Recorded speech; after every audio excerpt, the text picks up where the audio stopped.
Salut, salut, bonjour, bonjour, bonsoir. C'est Congo News 24. Nous sommes encore aujourd'hui pour vous présenter cette émission sur notre beau pays, la RDC. Comme d'habitude, avant de commencer, nous disons merci à Dieu, nous disons merci à nos chers abonnés et téléspectateurs qui nous suivent partout dans le monde et en RDC. Au sommaire, Tshisekedi à la 74e session des Nations Unies à New York le 17 septembre 2019. Bandeko, premier point Tokoloba pour la participation du président de la République dans la 74e session des Nations Unies où est à New York le 17 septembre. Toko développant une émission à Bandeko. Deuxième point, Ilunga a reçu la liste des ministres de Bayati et AFDC et Ali. Bandiko. Deuxième point, Premier ministre a dit liste de Bayati, Bouyete Bayati comme troisième force, a dit liste na Epoba et Tchabango na gouvernement Bandiko. Donc, tu as discussion de mission à Bichon. Troisième point, la Senko, l'église catholique, a dit ceci. Le système électoral de la RDC est à la base de la corruption. Bande Kotoko développé ango était catholique à l'obéité corruption zoya ou une élection et ça pour un système électoral où ils ont en place donc il faut pas changer batouana bande Toko développé en émission à bus. Alors commençons avec le premier point. Le président de la République, son excellence Félix Tshisekedi à New York le 17 septembre à la 64e session des Nations Unies. Alors, bandeko, to banana premier point. Session de l'Assemblée générale des Nations Unies à New York le 17 septembre 2019. La 64e session de l'Assemblée générale s'ouvrira au siège de l'ONU à New York aux États-Unis le 17 septembre 2019. Les États membres au fil des sessions accès aux informations suivantes pour chaque État membre. Intervention prononcée devant l'Assemblée générale. États membres nyonso bandeko bako participer c'est-à-dire ba pays nyonso.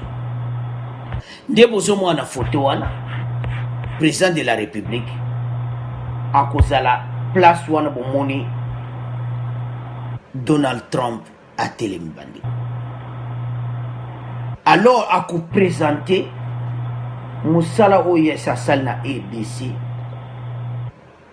Bandeko Kozala, New York Kozala Koningane, ko bouger Bandeko. Pourquoi tu le babo? Et ça, tu es koumi samingi. Pourquoi tu le babo ke Koningane? Pourquoi? Parce que le président de la République a fait qu'à peu près 7 mois à 8 mois au pouvoir. Il a réalisé des projets que d'autres présidents de la République démocratique du Congo n'avaient jamais réalisés pendant 7 ans. Ce qu'il a fait pendant 8 mois, Kabila n'a pas fait ça pendant 18 ans. C'est chose vraie, c'est la réalité. Ce que le président Félix Tshisekedi a fait pour 8 mois, aucun président de la RDC l'avait fait. Et tu as que ça la mathématique. Ba projet où il y a salika kana 8 mois na 100 premiers jours na yebandiko. Makamunyo sa lobaki na 100 premiers jours bandiko. Asaleli yango. Ezala nanu esilité ekosila bientôt. Yango tolobi ete Nations Unies ekoningana. Parce ba olobi président oyo asali ndenge nini po kaka na 8 mois oyo asala makambo nyonso ba infrastructure a construire hôpitaux a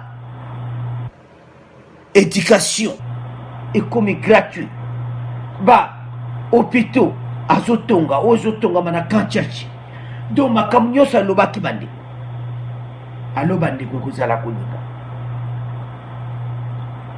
o balobaka lokito bandeko Nations Unies ekobukana bakoloba pona président Félix Tshisekedi.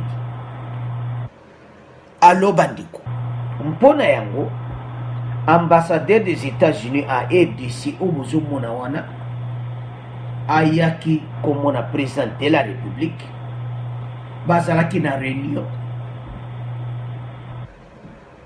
wana ezalaki semaine oyo na cité de l'Union africaine pour babongisa participation ya président de la République à la 64e session des Nations Unies à New York le 17 septembre 2019.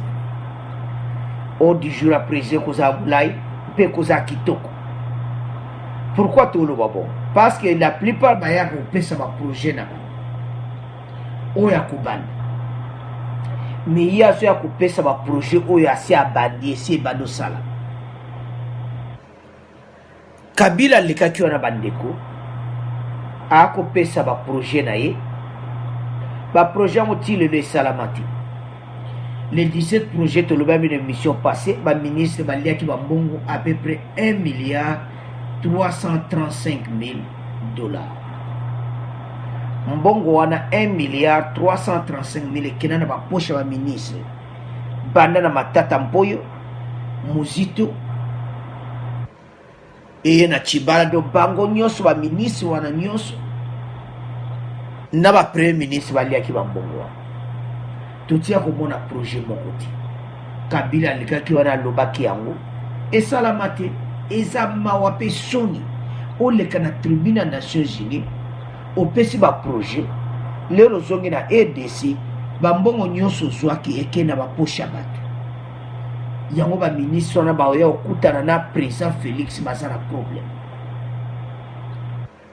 Allo président de la République aoleka na makambo asi asali allo bandeko Nations Unies kozala koningana akoloba ba projet nyonso infrastructure saut de mouton hôpitaux ba maison fabriquée infrastructure routière ferroviaire fluviale ou ba bateau bandeko to ba émission passé des bateaux ko pendant le mois d'août.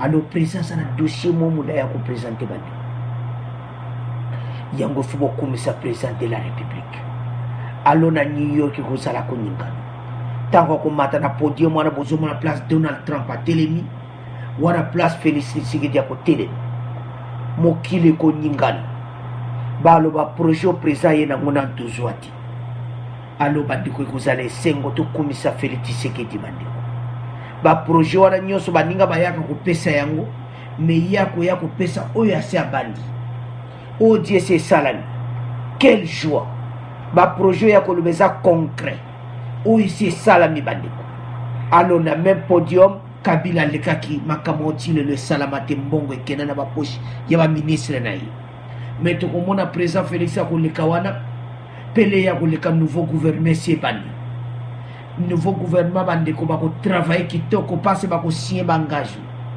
et vous avez gouvernement moko bandeko ya président alobaki ete bo abako travailler pour na peuple alors na Nations Unies ko nyingana ko loba yango bandeko alors bandeko vous de commenter pour na premier point de président Félix Tshisekedi à la 64e session des États-Unis à New York le 17 septembre alors bandeko tout si c'est le premier point vous de commenter tout le cas le deuxième point Bayati et AFDC a écouté capé lycée ya ba ministre alors bandeko to comme na deuxième point na biso boyebete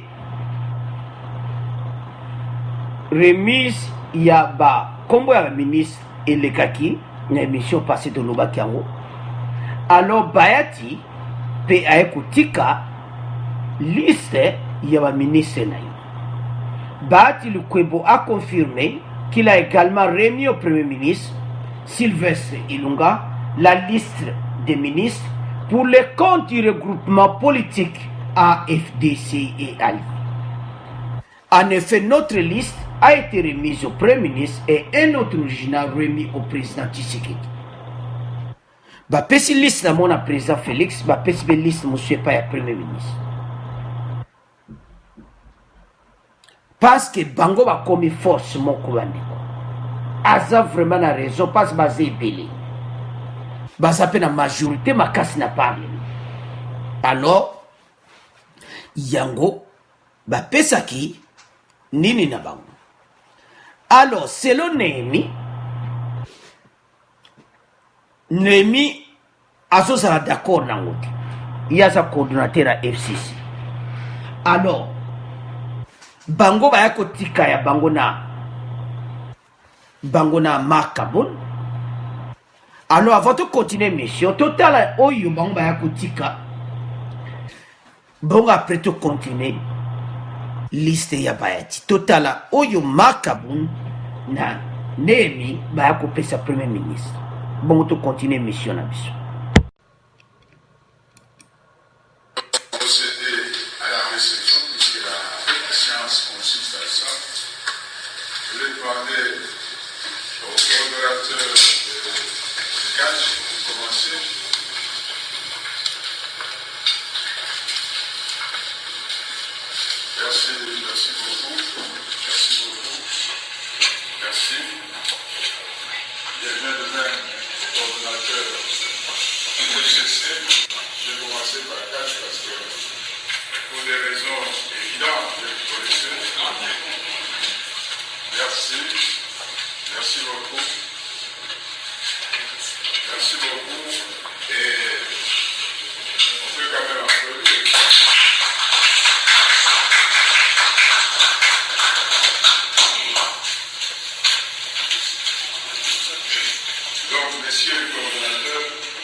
Allo bandeko tomoni wana ndenge Mark Kaboun na Néhémie baye kopesa baliste ba ministre otolobaki 3 noms par poste et par premier ministre. Ndenge boyoki na premier ministre alobi abandaki nani na Kaboun baomo bayebi pourquoi abandaki nani na Cash. Donc Kaboun après a dit à Néhémie et puis à Sengi bango merci. Alors bayati a yepe na liste na yi bandeko eza ya koyinda parce que na kaya FCC bazo sepelate parce que quoi arrivé que premier ministre ako benga bango a non FCC en tout cas il faut to longola ba ministre boeto tia ba ministre ya bayati côté KHP bako tia pe bayati parce que situation ça peut mon boulot bandi et semer des ordres parce que pour le moment bango ba pesi ba liste mon selon bango za 42 23 siko bango place à bayati za wapi mais ba comme bango nyoso l'inquiétude parce que premier ministre a liste a boité a liste à bayati d'autant a liste à bayati laxini et l'axe ba ministre à bayati peut pas ça alors tout la donné mis à le bandi. Mais Néhémie Moulania, coordonnateur du FCC, avait exclu la possibilité de voir Bayat Lukwebo dans le gouvernement. Les affaires de la nation ne se traitent pas en fonction des individus. Je vous ai dit qu'il y a un accord de coalition et cet accord engage les forces politiques qui ont la majorité parlementaire au sein de l'Assemblée nationale. Je sais que AFDC est bien défini en dehors des forces politiques qui constituent la majorité parlementaire, qui s'est engagé à accorder la légitimité au Premier ministre. Alors, il avait rencontré le Premier ministre. Donc, basi ba liste na ye il faut mais Néhémie sobolani na tangi wana bandiko do bazo mona ki yaza dehors ya des forces alors que za bongo te wana selon Néhémie que AFDC est bien défini en dehors de deux forces politiques. Non, bah comme troisième force. Pourquoi le but en dehors? Parce que bah sien qui alliant bah sien qui entre FCC et Cash. Alors, bah tu vas en dehors, il y a alliance. Alors soto tali sikoyo ba parlementaire tozo monete bayati asana ba parlementaire rebelle donc azo mérité que bazo ba poste na gouvernement donc bandeko eza mobulu bandeko passe za na côté ya FCC na côté ya cash parce baza na choix te parce légitimité si epesami par premier ministre donc ilunga ko décider bino nazo longola 3 ya FCC nazo tia 3 ya AFDC eko yinda bandeko na longoli moko na cash na tia AFDC. Pourquoi tu le vois? Parce qu'il a la légitimité. Le Premier ministre a la légitimité.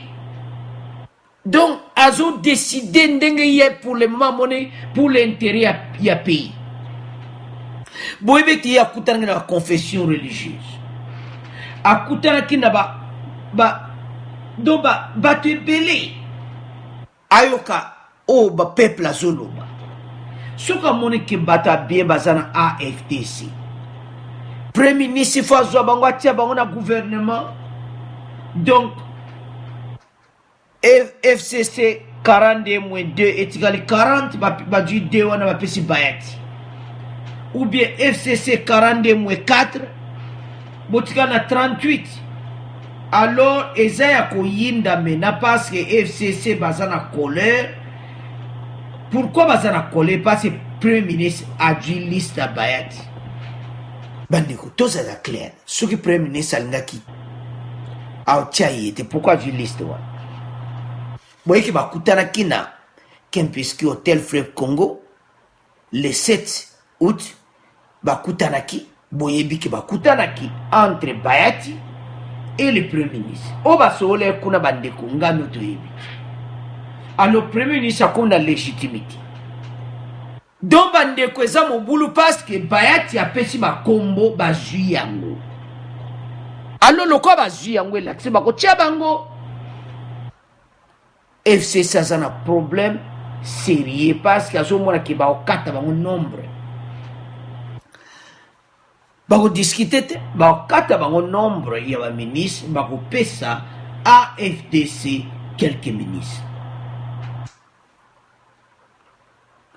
Le Kwebo avait adressé une correspondance à Sylvestre Ilunga, lui demandant de tenir compte du poids politique de l'AFDCA lors de la formation du gouvernement. Les FCC et CACH ont signé le 29 juillet l'accord de gouvernance consensuelle après de longues négociations.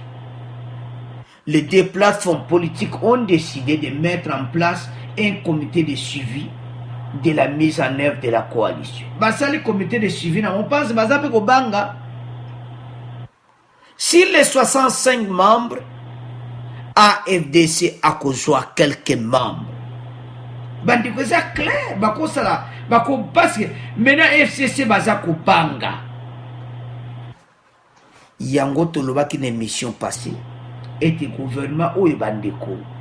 Et ça gouvernement moko oyo nanto zoate na RDC coalition pour la première fois et puis pesa pour la première fois mais ko sala kitoko parce que ma mesure présence zoaki ya ko zoa 3 noms par poste et ko pesa ye légitimité pe ya ko pona alo bandeko eza ya ko yinda parce que Bayati a ko zoa quelques postes.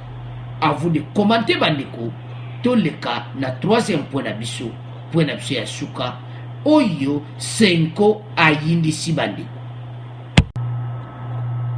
Alors bandeko comme na troisième point d'abisso le système électoral senko balobiete la banque d'élection dans les entités territoriales est à la base de la corruption. Donc na ba territoire na biso élection salamité ba on ba sengi be élection locale salam c'est quoi sengi seni ba sala élection locale et tikale ko salamati bino bozo wela élection législative présidentielle wana tout mais boye ba ke élection locale eze pas wapi ba bandaka be élection alors système na biso ezana désordre moko causé par nanga et Benoît Luamba donc yako saka na nguti. Comment l'élection locale est toujours où est l'élection législative? Il fait d'abord l'élection locale et salama. Peuple apona nani bango balingi na localité na bango azala boy azala na commune boy na commune boy. Il fallait peuple apona mais bango batiki na kata ba gouverneur bango moko ya ba province ba ko ponaka batu ya local wana. Alors il y a des créer corruption parce que repona moto ya lingi o ba sala cop na niveau local ya ngwa ba province zo se développer ti ba yokani ba ona ba lembo wa province et baniti corruption ya ngwa. Alors là c'est comme ça raison il faut une élection locale salama pour na payer ça là vraiment na base parce que l'élection locale est à base à makamunyoso boué l'élection législative nanga bazengezi et Benoît Luamba basali corruption na bango le tala na parlement FCC baza plein. Est-ce que le peuple a voté qui bata FCC wana? Non. Et sa corruption yango tina bazolo baeti basengi élection locale eza. Alors ce que ezate ils ont créé pena base à corruption parce que base eza l'élection locale yango catholique batomboli mongongo bandeko soto zongi na point nanga et Benoît Luamba bato ami balé baza na ba sanction européenne pe ba sanction américaine donc de baza wana baza na problème sérieux baza na problème à peuple pas nyoso ba kotambola peuple azolela pona bango parce que le législatif na biso eza na désordre eza pona batu oyo bozomona wana nanga et Benoît Luamba donc batu wana ba créer le système élection moko à désordre yango lelo FCC pas du majorité na législative où il fallait pas besoin donc zali corruption mudio sa yebi comment que voter FCC belé alors que batwa olinga Kabila ti corruption alors yango 5 ans le BT il faut pas ça la pebe élection locale et koko longola biloko nyonso. À vous de commenter na troisième point to leki na point na biso suka résumé na biso pour de clôturer l'émission. Alors bandiko to comme na résumé na biso toujours résumé mission na biso. Alors premier point to loba qui était président de la République à les Nations Unies na 64e session ya Nations Unies à New York le 17 septembre et Kobanda do ya ko leka akopesa ba projet nyonso to loba ki ko nyingana parce que makambo ya sena 8 mois président mo kotena na sala ya ba projet ya réalisé na 8 mois président mo kotena na sala ya. Alors bandiko za clair alors New York ko sala ko nyinga. Alors deuxième point le qui était Ilunga à recevoir liste ya bayati ba ministre nae. Alors FCC baza d'accord tendeni ya liste one. Alors premier ministre a la légitimité donc encore longola quelques postes comme donc encore décider de ya money pour le bien de la nation. Encore longola quelques postes na FCC a pesa en bayati. Alors eza mo bulu bandeko. Alors troisième point le bete catholique balobete système électoral oyo muté memi corruption na élection na biso. Alors il faut pas changer. Alors bandeko vous de commenter au revoir à la prochaine.